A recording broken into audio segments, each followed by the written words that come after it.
Hello बच्चों, कैसे हैं आप लोग। तो स्वागत है आपका the deep education YouTube channel पर, जहां आज हम सब क्लास 10th की साइंस का चैप्टर 1 पढ़ेंगे। ये हमारी बुक का पहला चैप्टर है और ये वीडियो भी मिशन 100 की पहली वीडियो है। तो चलिए शुरू करते हैं।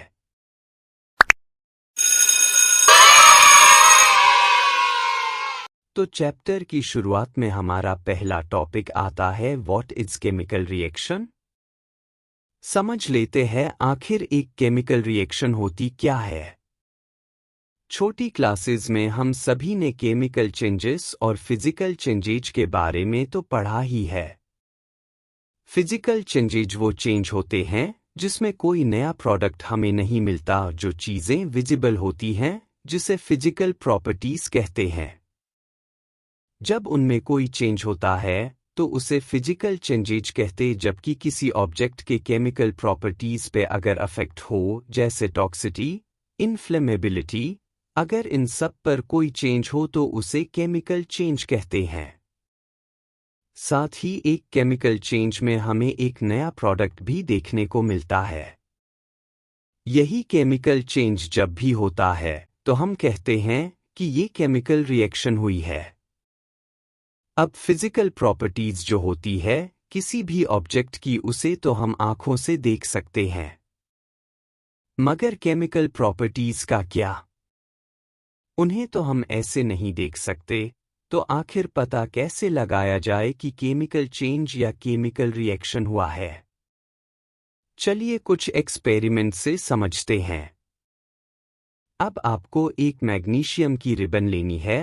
जब आप उस मैग्नीशियम के रिबन को बर्नर की हेल्प से जलाएंगे तो आप देखेंगे कि वह मैग्नीशियम जलकर एक वाइट पाउडरी सब्सटेंस में चेंज हो रही है।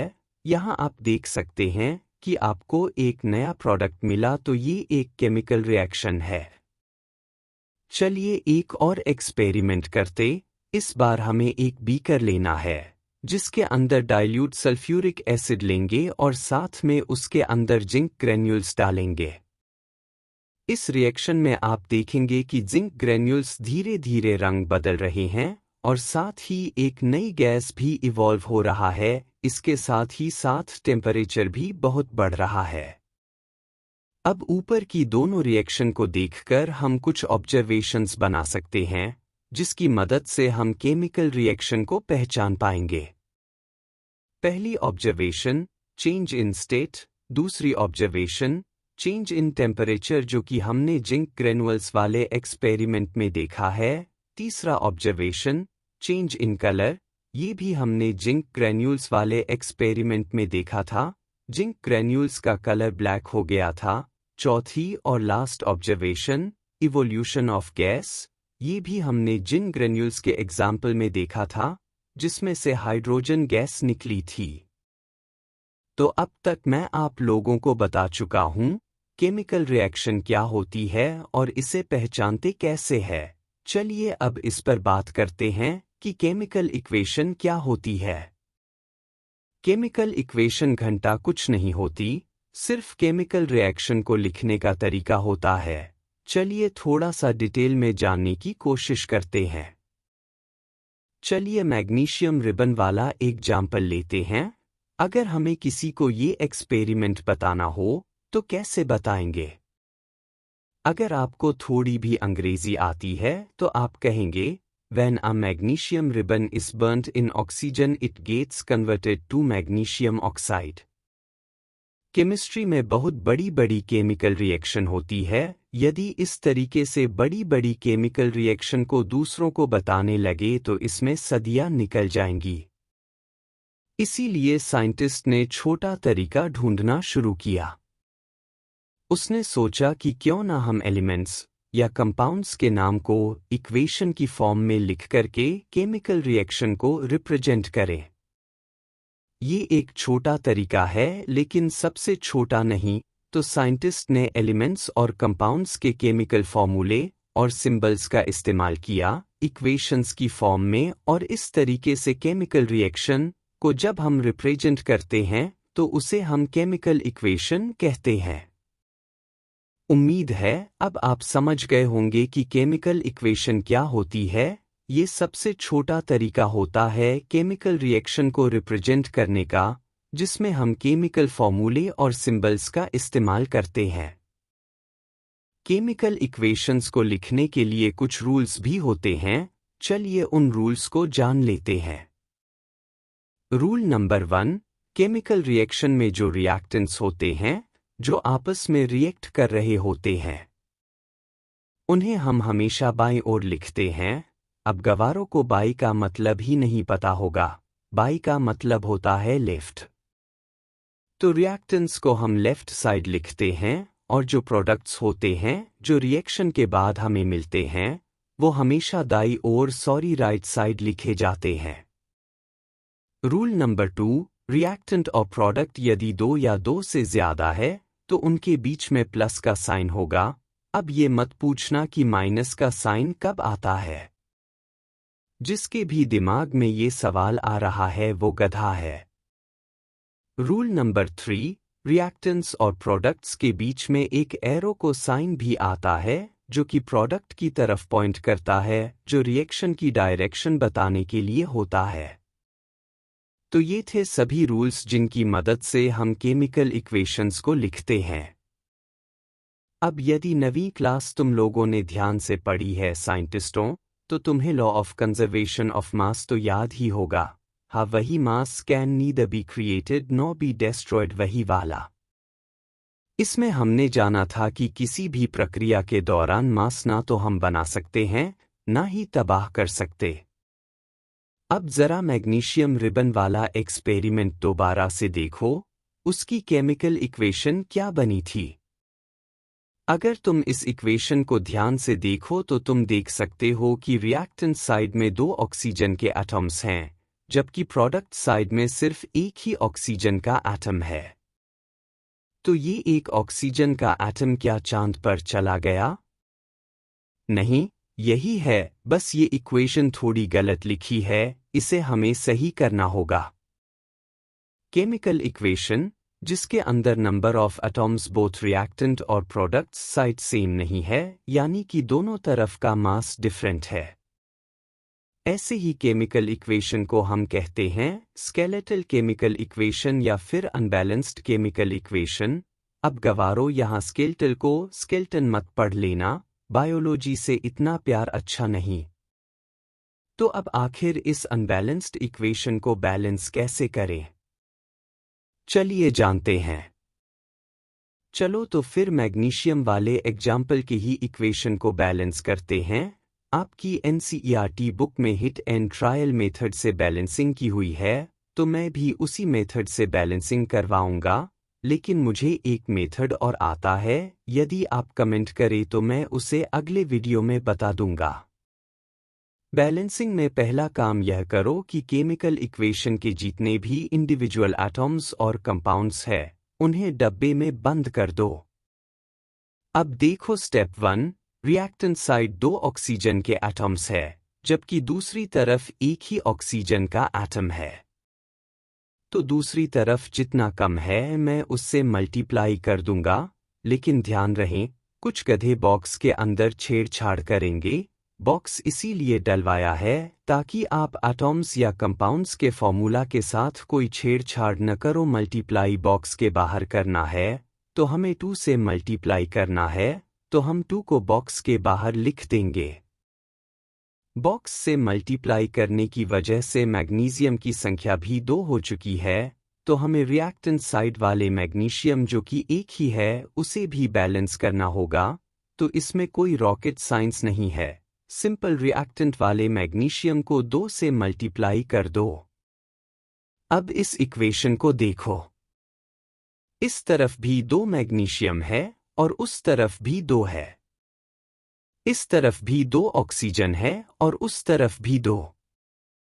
यानी कि अब ये इक्वेशन बन चुकी है बैलेंस्ड केमिकल इक्वेशन। अब बक्से हटा दो और ये आपका फाइनल आंसर हो जाएगा। चलो तो अब एक हार्ड वाला करवा देता हूं, उसके बाद होमवर्क भी देना है। इस बड़ी सी इक्वेशन को देखकर घबराने की जरूरत नहीं है। पहला काम जो था हम वो करेंगे, हर एक इंडिविजुअल एटम और कंपाउंड को बॉक्स में करेंगे। अब रिएक्टेंट साइड में एक ऑक्सीजन है, जबकि प्रोडक्ट साइड में 4 ऑक्सीजन के एटम्स है, तो रिएक्टेंट साइड वाले बॉक्स जिसमें ऑक्सीजन है उसे 4 से मल्टीप्लाई कर दूंगा। ऑक्सीजन मल्टीप्लाई करने की वजह से हाइड्रोजन भी डिसबैलेंस हो गया। प्रोडक्ट साइड में सिर्फ 2 हाइड्रोजन है, जबकि रिएक्टेंट साइड में 8 हो गए हैं, तो प्रोडक्ट वाले हाइड्रोजन को भी 4 से मल्टीप्लाई कर दूंगा। आखिर में बच गया आयरन, तो प्रोडक्ट के पास 3 आयरन है, तो रिएक्टेंट वाले आयरन को भी 3 से मल्टीप्लाई कर दूंगा। तो अब मैच करते हैं। इस तरह 3 आयरन है, उस तरफ भी, इस तरफ 8 हाइड्रोजन है, उस तरफ भी, इस तरफ 4 ऑक्सीजन है और उस तरफ भी। तो अब बॉक्स को हटा लो और ये इक्वेशन हो चुकी है बैलेंस्ड केमिकल इक्वेशन। लेकिन क्या ये पूरी है? क्या ये हमें पूरी जानकारी दे रहे हैं किसी भी रिएक्शन को लेकर के? नहीं, क्योंकि अभी एक स्टेप और बचा है जिसमें हम केमिकल इक्वेशन में उसकी फिजिकल स्टेट को मेंशन करेंगे। यह बहुत ज़रूरी होता है। फिजिकल स्टेट के बारे में तो आप लोग जानते ही होंगे, 9वीं में तो पढ़ा ही होगा। नहीं पढ़ा तो गवारो 10th में कैसे आ गए? फिजिकल स्टेट 3 होते हैं, सॉलिड, लिक्विड और गैस। लेकिन जब इन्हें केमिकल इक्वेशन में लिखा जाता है तो एक और जुड़ जाती है जिसे कहते हैं एक्वियस, जिसे AQ से रिप्रेजेंट करते हैं जब भी कोई रिएक्टेंट या प्रोडक्ट सॉल्यूशंस इन वाटर की फॉर्म में होता है, यानी पानी में मिला हुआ हमें मिलता है, तो हम AQ का इस्तेमाल करते हैं। जैसे यदि मैंने नमक को पानी में घोल दिया तो मैं उसे इस प्रकार लिखूंगा NaCl ब्रैकेट AQ, क्योंकि नमक को सॉल्यूशन इन वाटर की फॉर्म में लिया है।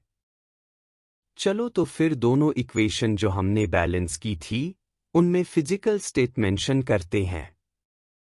यहाँ मैग्नीशियम हमने सॉलिड लिया था तो मैग्नीशियम के आगे S लग जाएगा।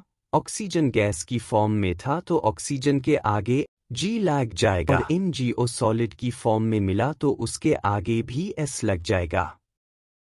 अगले इक्वेशन में आयरन हमने सॉलिड लिया था तो उसके आगे S लगाएंगे। यहाँ पर H2O गैस के फॉर्म में है। ये जो इक्वेशन है वो रस्टिंग ऑफ आयरन की है, यानी जंग लगने की। अब जो जंग लगता है वो एयर में प्रेजेंट मॉइस्चर या वाटर वेपर्स की वजह से लगता है, इसीलिए हम पानी के आगे G लगाएंगे। बचा Fe3O4 जो कि जंग है और ये हमें सॉलिड की फॉर्म में मिलता है जंग लगने के बाद, तो इसके आगे S लगेगा। बचा हाइड्रोजन गैस H2, वो गैस होती है तो आगे G लगेगा। अब जरा इन इक्वेशंस को ध्यान से देखो, यहाँ आप लोगों को फिजिकल स्टेट के साथ साथ एरो के ऊपर कुछ डिटेलिंग भी दिख रही होगी। कई बार केमिकल इक्वेशन में टेम्परेचर, प्रेशर और कैटलिस्ट भी मेंशन किए जाते हैं ताकि इक्वेशन को और इंफॉर्मेटिव बनाया जा सके। जैसे जब ये रिएक्शन हुई तो कितने टेम्परेचर की आवश्यकता थी, जब ये रिएक्शन हुई तो कितना प्रेशर हमें इसमें डालना पड़ा, या फिर इस रिएक्शन को जल्दी करने के लिए हमने कौन सा कैटलिस्ट यूज़ किया। कैटलिस्ट कुछ नहीं होता, बस जो केमिकल रिएक्शन को जल्दी कर दे, यानी कि एग्जाम्पल के लिए 8 घंटे वाली रिएक्शन को 4 घंटे में पूरा कर दें, उसे कैटलिस्ट कहा जाता है। आगे और डिटेल में इसे पढ़ लेंगे। तो मुझे उम्मीद है अब आप लोगों को पता लग गया होगा केमिकल इक्वेशन कैसे लिखते हैं। क्या क्या नियम हैं? तो अभी तक हमने जितना भी पढ़ा आपका काम है कि सभी को रिवाइज करो। साथ ही मैंने जहाँ तक पढ़ा दिया है उसके पीछे आपकी NCERT बुक में कुछ ब्लू फोन्स में क्वेश्चन दिए हुए हैं, उन क्वेश्चंस को आप करेंगे, ये आपका होमवर्क है। उनमें काफ़ी बैलेंसिंग वाले क्वेश्चंस भी है तो उन्हें भी आप प्रैक्टिस करेंगे। तो आगे का टॉपिक हम अगले वीडियो में कवर करेंगे। यदि मेरे पढ़ाने में कोई कमी रह गई हो तो मुझे कमेंट में बताएं ताकि मैं अपने आप को और बेहतर बना सकूं। तो आज के लिए बस इतना ही, मिलते हैं अगली वीडियो में एक नए टॉपिक के साथ। और अपना लक्ष्य कभी मत भूलना, भले ही 10th में 100 आउट ऑफ 100 ना आ पाएं, लेकिन नॉलेज आपको 100 आउट ऑफ 100 लेनी है। धन्यवाद।